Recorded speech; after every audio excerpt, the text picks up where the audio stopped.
My chest really throws off the white belt. Maybe my hair as well. I think my chest is whiter than your hair. That says a lot about your chest. Your treasure chest. Filled with white chocolate. Let's not get into what's in there. Yeah. Your Eurovision needs an eye doctor. Ding a dong every hour. Hello and welcome to another episode of the Dutch Housewives. Dutch Housewives. Today we will ding a dong every hour. Every minute, every showers. Sure. Yes. Sure. Today we'll be reviewing episode 5 already of Drag Race UK. UK, hon? UK, hon. UK, hon? UK, hon.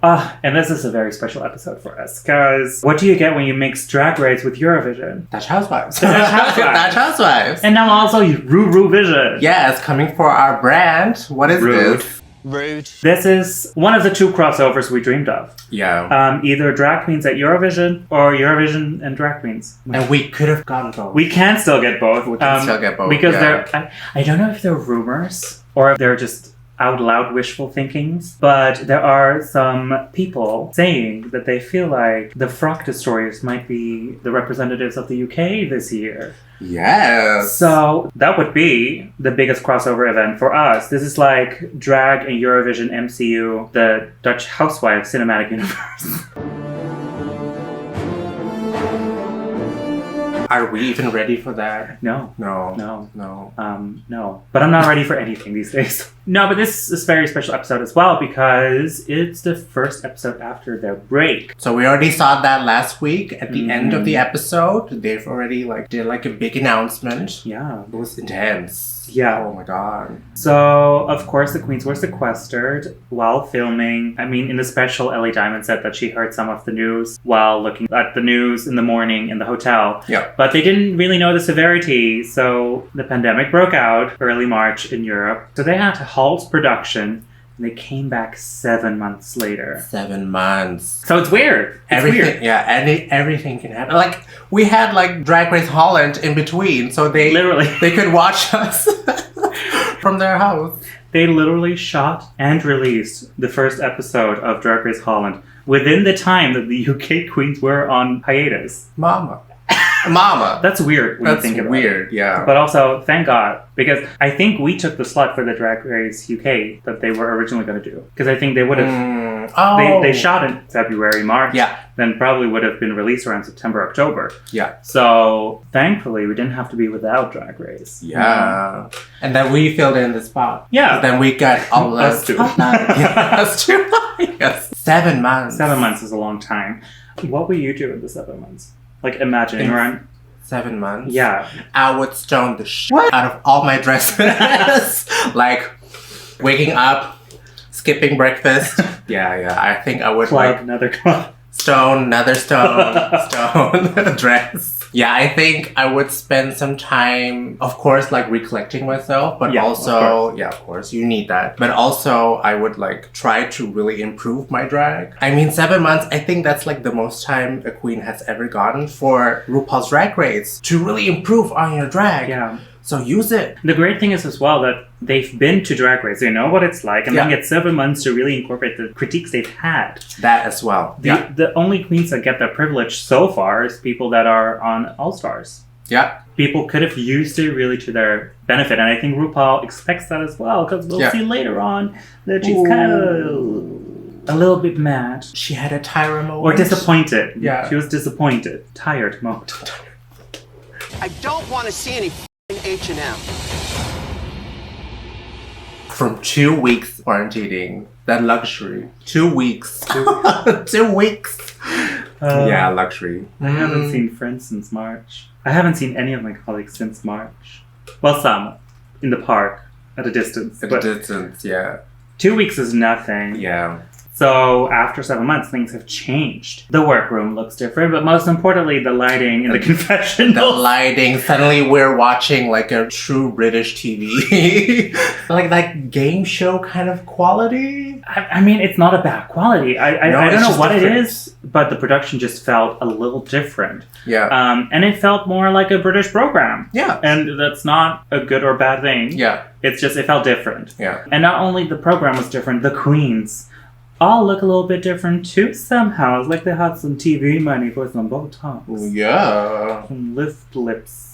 It felt a little bit like the Twilight Zone, because suddenly everyone's back. We're in the same room, but everyone looks a little different. Yeah. Yeah, and also like that whole scene where they entered the room again, like one by one. That was like, oh, that was weird. But also also I liked it. Making that a moment, yeah, it felt appropriate. It felt appropriate moment, yeah. And of course, one queen won't be returning. Veronica Green contracted COVID just before filming and couldn't join the cast.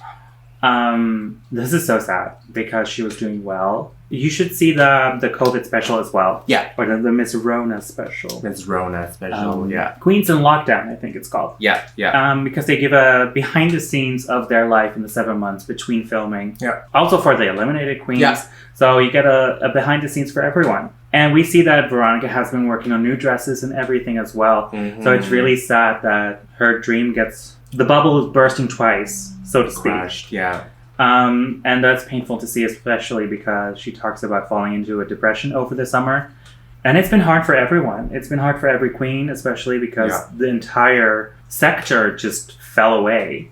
All bars are closed. I mean, in the Netherlands, we haven't had... Well, perhaps in Amsterdam and the big cities, there's been some shows while the lockdown was lifted, but all the bars have been closed again since about October. Yeah. It's killer. It's really killer. It's really tough for our industry, especially our entertainment industry, and it's sad that it's hard to support everyone in this case. Mm-hmm. I get that, but it's really heartbreaking, as Bimini said as well, that a lot of gay bars and LGBTQ safe places are closed because of the pandemic, and it's just, we also really miss going out with friends. It's a time to escape, basically. Yeah, I mean, the gay bar is really the only place, besides our home, that I feel like I can express who I am fully. Yeah. Wear the things that I want to wear. I mean, I can wear a glitter vest to the office. To Christmas or to the office. I mean, the office would accept it more than Christmas parties.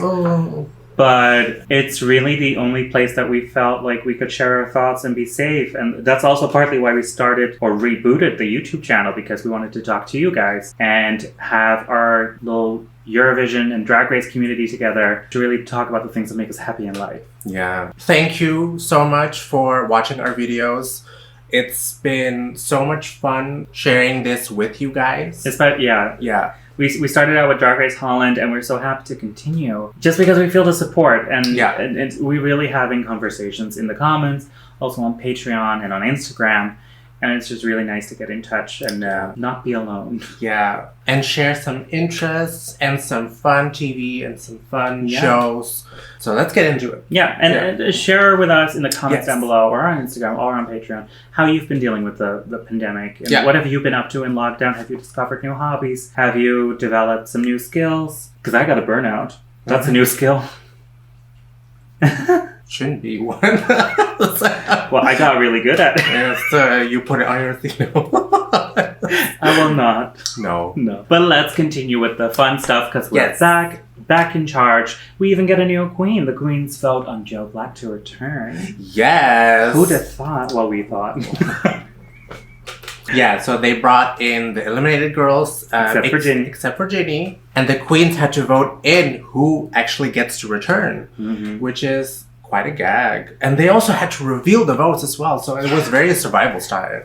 Pretty much. Yeah. It was very public. Yeah. No voter discretion whatsoever. Yeah. With the democracy challenge, at least they could hide their votes. Yeah. We're gonna do RuRuVision. And that's, of course, a spin on Eurovision. Now, if you're European or Australian, you can skip this. This next segment.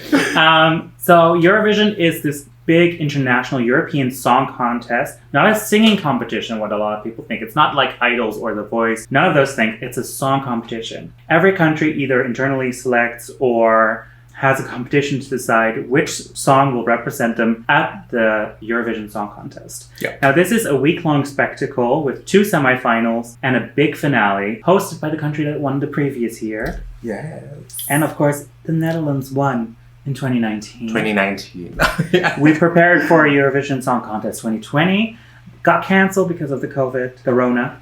Miss Rona. And this year we'll be back stronger than ever. And hopefully we can actually host it in Rotterdam. 41 countries are competing this year, and this stretches from the United Kingdom, Netherlands, to Georgia, Australia even, because they're such a big fan of our European spectacle. Mm-hmm. And we have like 200 million viewers. This is a really big international event. Yeah. Yeah. And like Ru said, this is the Eurovision of drag. Yeah, drag race. Yeah, exactly. So they acknowledge how big it is. I mean, I think WoW Presents did... Was it WoW? World of Wonder? Who did the American broadcast of Eurovision. Oh, yeah. Because in America, I think Michelle Visage, along with Shangela, I think? Or Ross Matthews. I think they've done it for 2 years on Logo TV. And they were the commentators. So every country has their own commentator on the whole show. So they explain the whole show and they explain the process of the whole show. And for the UK, it's of course Graham Norton, and that's why he's a guest judge. Yeah. He is very well known for taking the mic out of it. He's very sarcastic, very... British about Eurovision. I do feel like the Brits have an outdated vision on Eurovision, because after Lorraine's win in 2012, Eurovision really took a different direction. We really mostly abandoned all the joke entries, the gag entries, all of those things, and it went to a more serious competition, which I like. I never really liked the joke entries, but it seems like the Brits still think of it as that little thing. They really take it as a campy kind of event. And that surely can It's still camp, but not the way they think. That's like the 2000s camp. Yeah. So this episode really embraces their vision on Eurovision. Yeah. To me, doesn't really agree with the current Eurovision and what it is today. Yeah. But I mean, it's a take on Eurovision, so let's go. I'm curious. Yeah. But also, we're huge fans of Eurovision. Yeah. Especially right now. So we kind of view Eurovision differently than how they perceived it. Yeah. And of course, mind that we would love to see the UK succeed at Eurovision again. Yes. But do better. Do better. You're automatically in the finale. With Frog Destroyers, please. Yeah, just send a good entry. Your musical market is huge and big and loved. Or send Dua Lipa. She would never. The big artist would never, because it doesn't pay as much. So we get 2 teams who both have to write their own lyrics to a new Eurovision entry. UK Han. I feel like the song is a little inspired on one of our winning songs, Ding a Dong. With a ding dang dong. Yeah. Ding dang dong, UK Han. Mm-hmm. Ding a dong every hour. I think they just looked up Eurovision, what is it? And then that song popped up somehow. And then... I mean, it's definitely the best winning song ever. So we get 2 teams, one flagged by Joe Black. They're called Banana Drama. And it's Joe Black, Tia Kofi, Sister, and Ellie Diamond. Yeah. And look at Ellie not being in the Scottish team for once. Yes, finally. Separated. Yeah. And now we see who...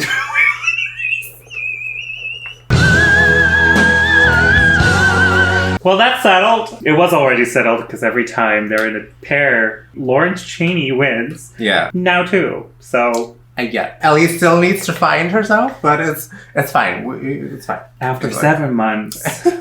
We have another team, the United King Dolls. AKA the UKD. Yeah, or the Gothic King Dolls. Rars. Comprised of team captain Lawrence Chaney, Tayce, Bimini, and Hora. Yeah. Going into this challenge, I definitely was like, okay, that's the winning team. I think for now, that's my top 4. Mama. I love Tia Kofi, though. True, but I don't think she'll make it top 4. Yeah. Let's be real. I like her as a contestant and as a queen. I really root for her. As a person as well. Now that we know that she's learning Dutch. With the Nuken and the Kuken. And the slagroom. And the slack room. That was the best word that she pronounced. Slack room. Literally, that was slack room. Slack room. I mean, we love her. And now that we know from the quarantine special, I love her even more. Yeah. I think she'll be really fun to hang out with. Really. Yeah. So, Tia, if you're watching this somehow, join us. Join us. Let's have a kiki. So the two groups, I love that it's like an interesting balance of queens. Yeah. A mix that we haven't seen yet. Yeah. So they do their recording session with MNEK, who's back again. Back.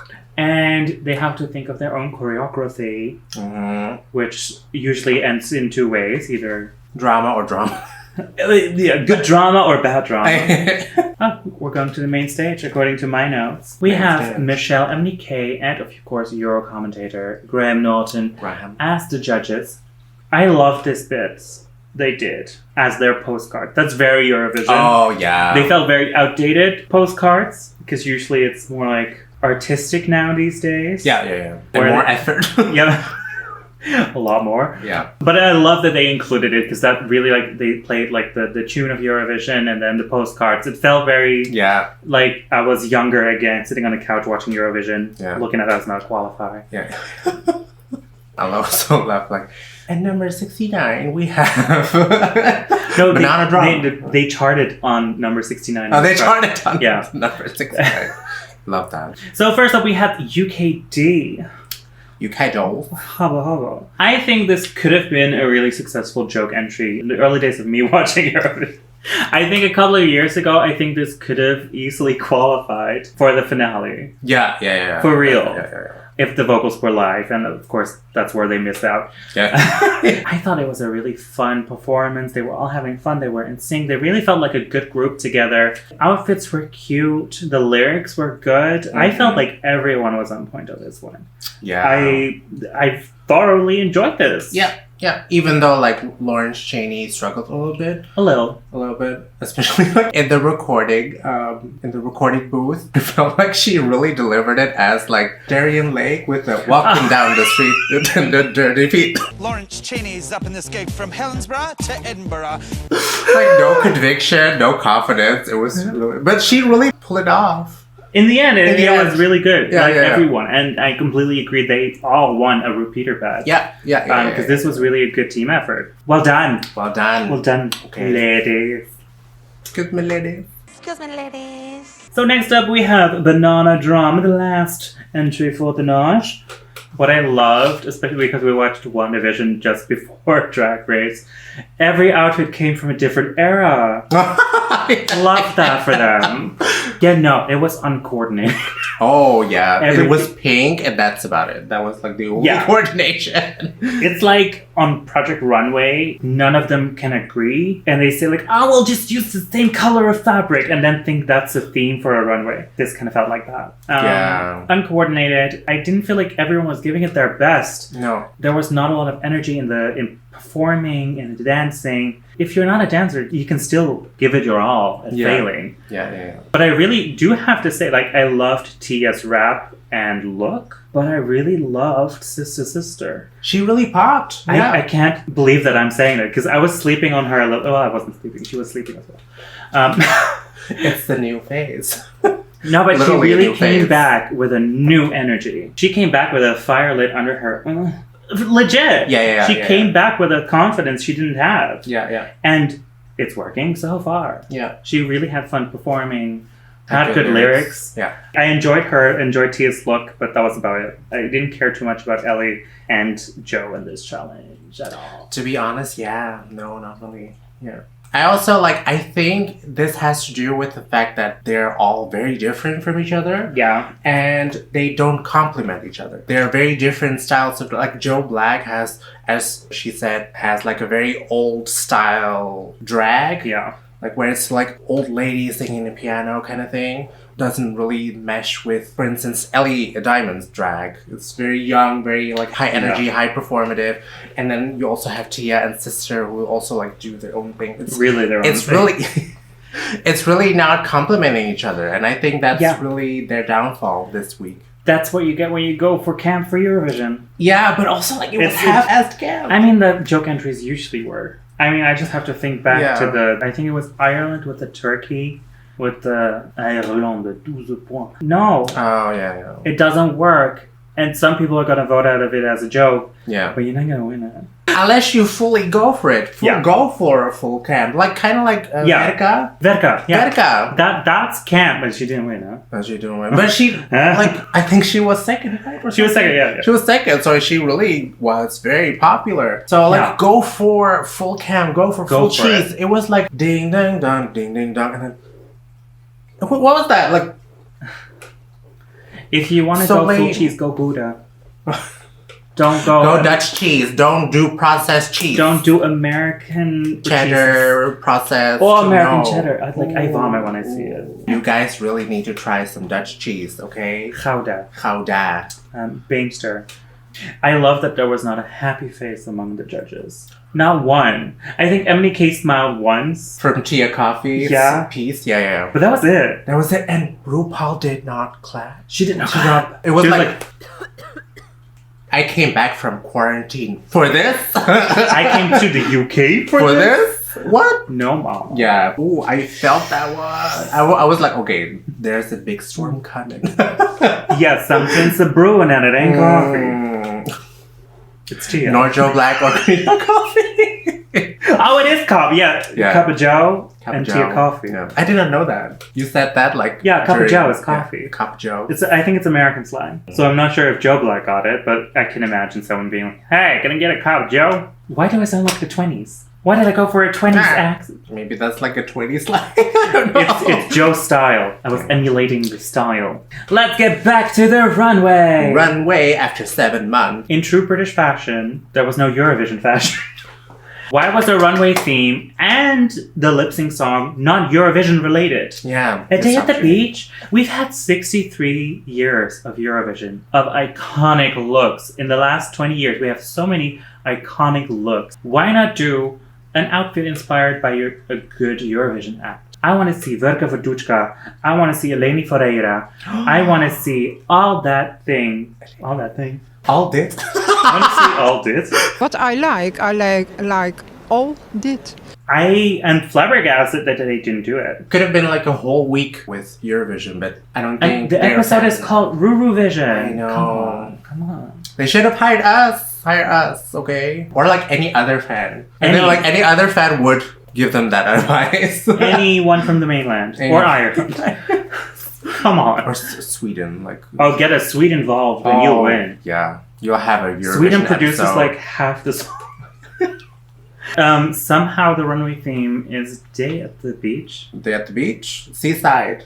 Day on the seaside. I really love this runway. I'm really getting the feeling that people stepped it up a little bit. I felt like all the looks were very out of the box. Perhaps it's the theme that challenged them to do this, but a lot of outfits were reminiscent of Drag Race Holland. There were several times that I was like, oh, that's really clever outside of the box, and I saw that most on Drag Race Holland. There were several outfits, and we'll call them out as well.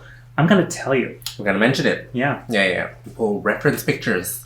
I still have those pictures from when we covered that. Yeah, exactly. So first up, we get Bimini Bon-Boulash. Bimini Bon-Boulash.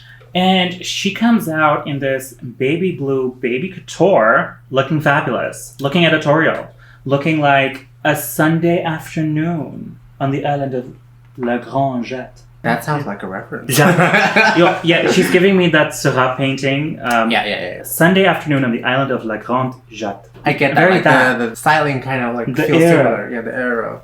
Yeah. Somehow she made baby couture work. Yeah, I loved it. I loved it. Yeah. She looks really gorgeous on the face as well. Yeah. The color looks good. As we saw, like blue is really Bimini's color. It's a beautiful color on her. Beautiful. Yeah. Stunning. Beautiful. So next up is Tayce giving us a real sandy beach. With all the seashells that you can find. And the biggest fishnet I've ever seen on the stage. Trying to catch a fish. Oh, she is the fish, and she got caught. Looking good. This looks stunning. I really liked the goldness of it. Love gold.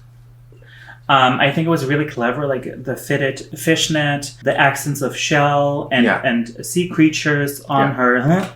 and on her hair. It looked gorgeous. It looked stunning. And I love that she had like a little trail effect as well that just gave it more drama. Polished. Also loved the hair on her. Yeah? Like the mullet hair, who'd have thought? I mean, Miley Cyrus kind of now like made it very famous. She'd have thought. Oh, it was really good. And love the color on her. Yeah. Love it. Well done. Well done, Tayce. So next up we have Ahura. We have Ahura. Now we have Bag of Chips. She's back. Bag again. Bag of We chips. have Bag of Chaps. So Bag of Chips is dressed as Ahura. Yeah. Looking good.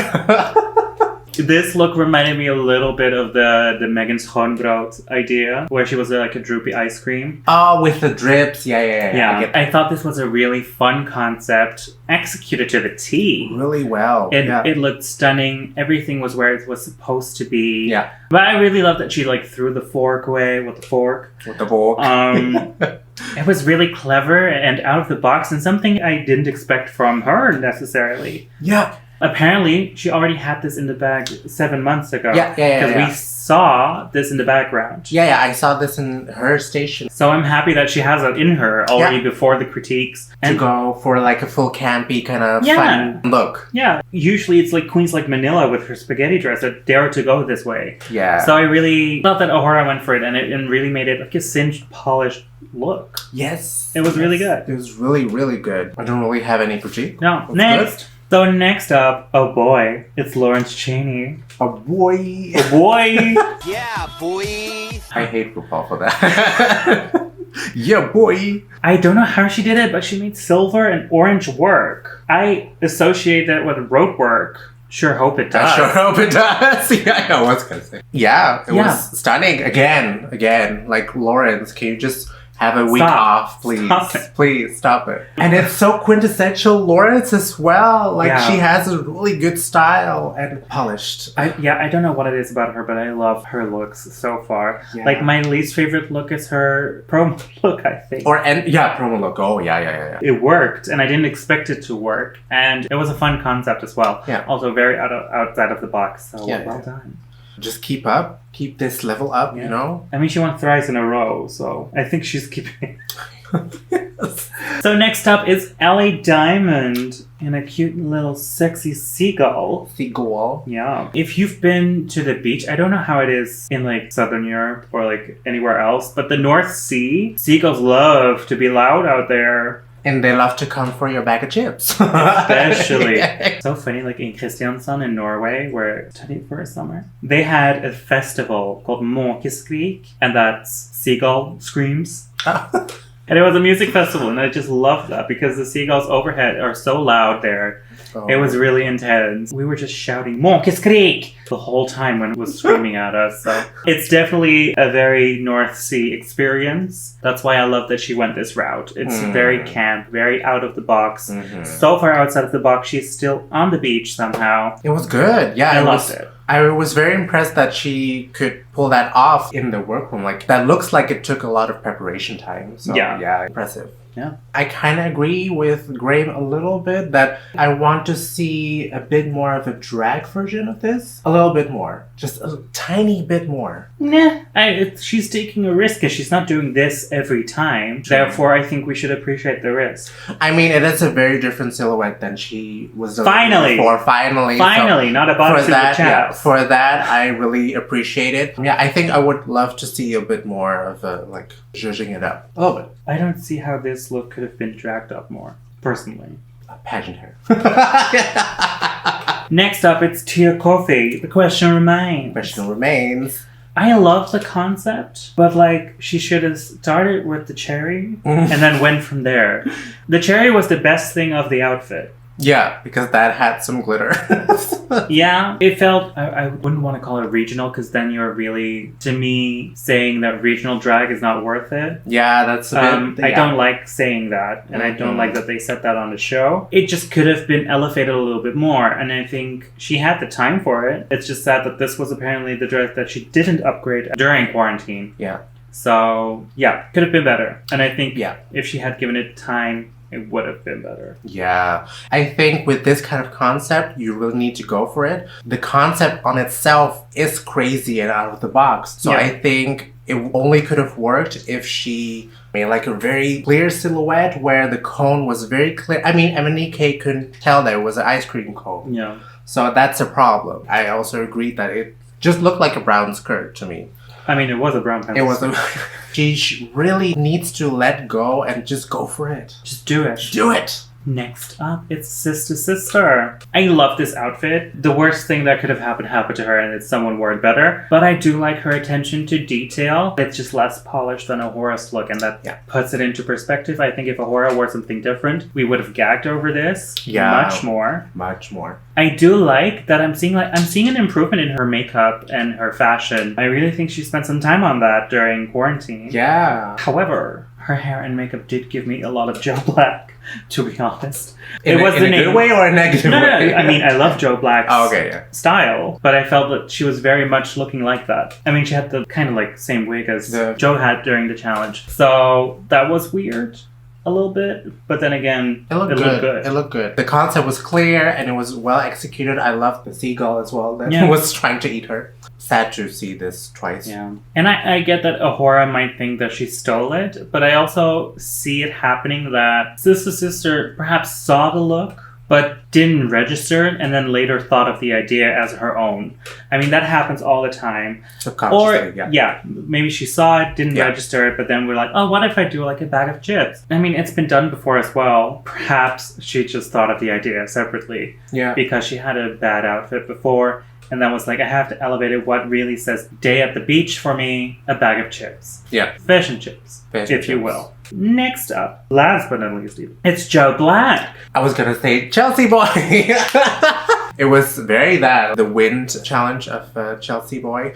And hey, we know that the Drag Race queens of UK were watching Drag Race Holland. So maybe Miss Joe Black was thinking, hey, that's a cute outfit. Ooh, no. I don't think the timelines match fully. I think Drag Race Holland started airing around the time they started filming. So then I think it was several episodes down the line, so then they couldn't have stolen it from Chelsea. True, and maybe Joe had this already 7 months before. I think so, because I think I saw that wig with the ice cone during the first introduction. Yeah. But I think it's a great look. It's really very creative. I mean, we love the idea on Chelsea Boy as well. Yes. The attention to detail on her outfit, I mean, with the ticket necklace that was stiff in the air, the splotches of ice cream and fish and chips. Yeah. It was so good. What I love the most about this outfit is the narrative, the storytelling. Yeah. I could completely see the story. I could completely get the character. She was really selling it with the runway as well. Yeah. Loved it. With this look, I can completely understand why the queens wanted Joe Black. Yeah. Wanted Joe back. Back to black. Why they wanted Joe back. The only thing I might have added was movement in the dress. That's something Chelsea did do that really helped in the look. As in, like, move with the wind, or what? No, like, everything was blowing, but her dress was like a stiff, standard dress. Yeah. Perhaps also from H&M. What I loved about Chelsea's concept was that her dress was also shaped as if it was flowing in the wind. Yeah. And I really loved that. Yeah, Chelsea's look was very dynamic. It was all about the wind. And I think Joe Black's outfit was more about like the story. Spilling the story as well. Both really successful looks. Yep. So we get to the critiques, and the UK dolls are the winners of this challenge. Kelsey. Well, the true surprise is that they do all get a repeater badge. Yeah. It's a team effort, and they get a team win. Well deserved. Yeah. I think they all really, really nailed it. The other four are put in the bottom. Everyone's up for elimination. Yeah. So bottom four. Yeah. And Ru gets mad for two things. So first up is Tia's issue. She didn't really elevate her look during the time that she had. Ru is like, girl, we gave you the critiques. Up the ante, because this is too regional. This is international what you're doing here. I agree that it's indeed a bigger stage and she should have elevated it much more. And I really hope she did with the other outfits that she brought. I do get that Ru's like, you had 7 months to prepare. No one has ever gotten that. I want to see more. I want more. I want the best of the best now. Couture, custom, everywhere. Yeah. I get that. I am debating though whether Ru was a bit harsh on her. I mean, it was the same excuse as she did last episode. True. And there's 7 months in between those episodes, so I get that. It was like, girl, no, I don't want to hear that excuse again because you've used it. So next week, Tia has to prove that she stepped it up. Yeah. Point blank. Because like in kind of like a sad way, I also saw this as an improvement for Tia a little bit. It was. A little bit. But I get that, yeah. I get why Ru was a bit mad. And then she also gets mad at Joe because she used an unedited H&M dress. I think Ru was really mad at Joe way more than Tia. Yeah. And because she said, I don't want to see any H&M anymore. All the sweets. I'm like, what?